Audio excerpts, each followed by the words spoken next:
Before moving on to practice, the trainees sit around the training table, one in front of A, one in front of C, one in front of G, and one in front of T. The table is identical to the Voyager dashboard. Adenine, cytosine, guanine, and thymine are the 4 nucleotides that make up DNA and are essential for the synthesis of amino acids. In the center of the dashboard there is the hole to contain the 102 biomolecular elements. 80 rectangular housings in 4 colors for 80 nucleotides. 10 white rectangular housings for 10 enzymes. And 12 round housings in 4 colors for 12 mutagens. Around the hole there is the biomolecular lab with the 8 mutation chambers, the 20 plasmid catalyst, and the radioactive containment area. Each of the 8 mutation chambers displays its nucleotide mutation icon. Transitions are matched with 3 dots, while transversions are matched with 2 dots to remember the probability of success when using the D6.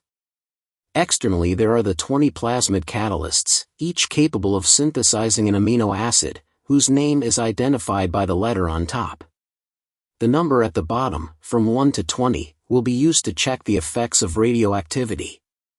The alphabetical triplet in the center column indicates the nucleotide sequence required for oligosynthesis of the amino acid.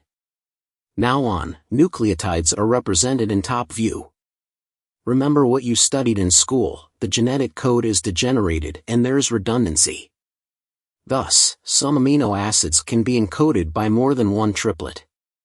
You will recall, for example, that while only 2 amino acids, methionine and tryptophan, are encoded by a single unique triplet each, others are encoded by more than one triplet. For example, phenylalanine is encoded by 2 triplets, TTC and TTT, denoted by TTY. Use this primary feature of the genetic code to your advantage. At the end of the manual there are useful resources to help. Each plasmid catalyst has an icon at the bottom left that identifies the class to which the amino acid belongs. Acid, basic, polar, nonpolar.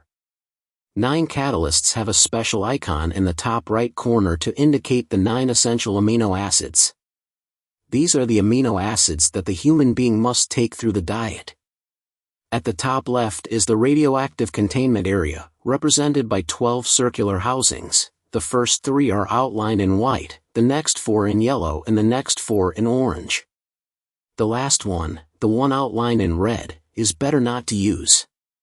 The radioactive containment area will only be used during space travel to safely contain mutagens after using them.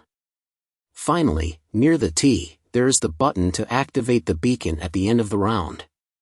During the training, once a trainee picks a bioelement from the hold, the bioelement is deployed in his cabinet, in front of him. The mission fails if one of the 4 trainees is unable to perform any action. So, try to collaborate. It is not a competition between you, but a challenge to save the human being from his own stupidity. DNA Voyager. Kickstarter September 24th.